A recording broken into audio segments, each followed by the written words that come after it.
Madam इसकी बात सुने आप। पहले भी दिया था मैडम के हाथ में देना था, पहले दो बार भी आपको दिए, वहाँ पर भी मैंने भी दिया था मैंने खुद आपने पहले मैडम को पेपर दिए, आपने पहले पहले भी दे दिए, वहाँ पे आपकी मेरे से क्या हुआ दिया था। और कासिम भाई को 2 दफा क्या इशू है? क्या इशू बताएं। मेरा इशू ये है, पूरा मीडिया वाला सुन लो। हाँ बताएं। ये मेरे 5वां दरख्वास्त है, मैं ये दरख्वास्तें दे रहा हूँ। ये हमारे जो के पीके के जितने भी नुमाइंदे हैं, ये वज़ीर आला, एक मिनट भाई, छोड़े उसको आप कौन है? आप एक मिनट, सॉरी। ये देखो, वज़ीर आला को मैंने दरख्वास्त दिया है, ये 10 से 12 MPO ने अटेस्टिंग भी किया है। उसको मैंने 1 साल 10 मिनट के लिए मैं बोलता हूँ मुझे टाइम दे दो। हमारे जितने भी सूबाई और कौमी जो KPK के नुमाइंदे, पंजाबी नहीं, पंजाबी खान साहब के साथ मुखलिस ईमानदारी के साथ खड़ी, हमारे KPK के जितने भी नुमाइंदे, चाहे सूबाई हो या गंडापुर और हो, ये खुद गद्दार हैं। ये खुद नहीं चाहते हैं कि खान साहब बाहर आ जाएं, क्योंकि इन्होंने जो एक मिनट दरखास्त बताएं। दरखास्त में दरखास्त में ये है करप्शन। खान साहब जेल में क्यों करप्शन है ना, नहीं किया है, पूरी दुनिया बोलतेगा खान साहब करप्ट नहीं है, उसके बावजूद वो जेल में है करप्शन के बारे में। हम जो करप्शन जिसने किया है वो असेंबली में बैठे हुए हैं और वो मज़े कर रहे हैं, और खान साहब बेगुनाह हम इस्लाम के लिए, पाकिस्तान के लिए और कौम के लिए वो जो है ना जेल में है। दरखास्त बता दें आपने। अच्छा मेरी किसने की है? ये सरासर हमारे आजी साहब जो है, ये पहले भी आए थे सुप्रीम कोर्ट के सामने, उन्होंने दरखास्त दी थी। ये आजी साहब को मैं सामने, क्योंकि जो दरखास्त हमें पहले दी है और जो ये सामने दरखास्त लेके आए हैं, ये बिल्कुल गलत बयानी कर रहे हैं, कोई और स्टॉक की तरफ जा रहे हैं। अच्छा एक मिनट ना इमरान साहब, एक मिनट। ये उन्होंने दरखास्त दी है अली अमीन खान के नाम पर कि गुजारिश की जाती है कि आप बखूबी आगाह हैं कि अक्टूबर 2005 में जी ओके मुझे दरखास्त पढ़ने दें। दफ्तर ना लगाएं। अच्छा एक मिनट ना प्लीज ना, एक मिनट कि अक्टूबर 2005 में तबाकुन ज़लज़ले में और इलाके की तरफ से हमारे कोहिस्तान, शांगला, बटाग्राम, मानसेरा, एबटाबाद में भी जानी व माली नुकसान हुआ था। आर्मी वालों ने बाकायदा सर्वे करने के बाद 25,000 चेक जारी किए, दोबारा सर्वे करने के बाद 1,50,000 का एरिया फार्म जारी किया। इसके बाद तीसरा सर्वे हुआ जिसमें 25 और 50,000 के टोकन जारी किए। कैसे, मगर अफसोस अभी तक कि इस ज़लज़ले के मुतासरीन अपने हक से महरूम हैं, जिसकी कोई कानूनी रुकावट नहीं।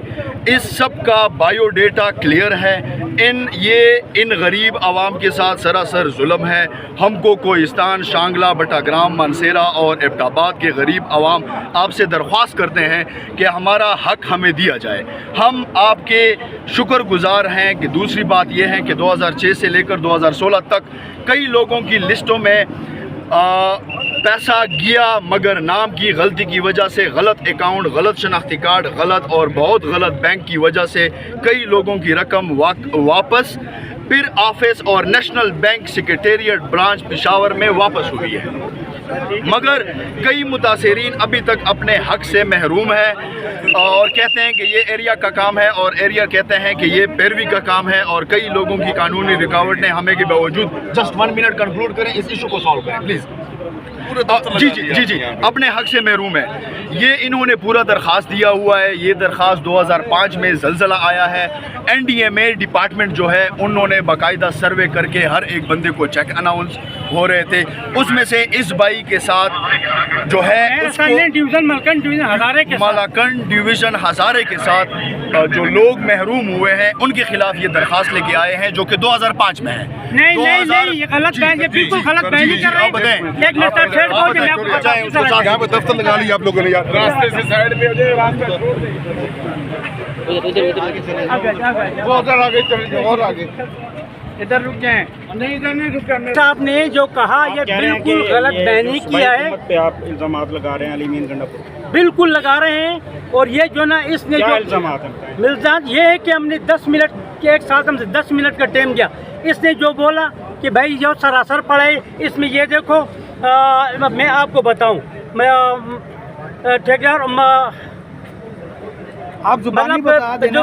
2010 से 2005 ज़लज़ला मुतासरीन, 2010 سیلاب متاثرین بےنظیر ٹرانسپورٹ پروگرام 60 سالہ پروگرام 18,000 پروگرام معذور افراد 2015 زلزلہ اور اس کے بعد 2022 زلزلہ ان سارے پروگرام لاکھ نے کروڑ نے اربوں نے کھربوں کا کرپشن ہوا ہے خان صاحب نے یہ پہلے حکومتوں نے کیا ہے ایک منٹ سے یہ پہلے حکومتوں نے کیا ہے تو آپ کا شکوہ کے پی کے حکومت سے کیا ہے؟ ہاں دیکھو میں آپ کو یہ آپ کا بھی نقصان ہوا تھا اس میں ہمارا بھی لوگ تو پورے ڈویژن ملکن ہزارے کا آپ کو سب ڈومینٹ آپ کو تو پتہ ہے یہ جتنا بھی ہے خان صاحب نے کرپشن نہیں کیا وہ جیل میں ہے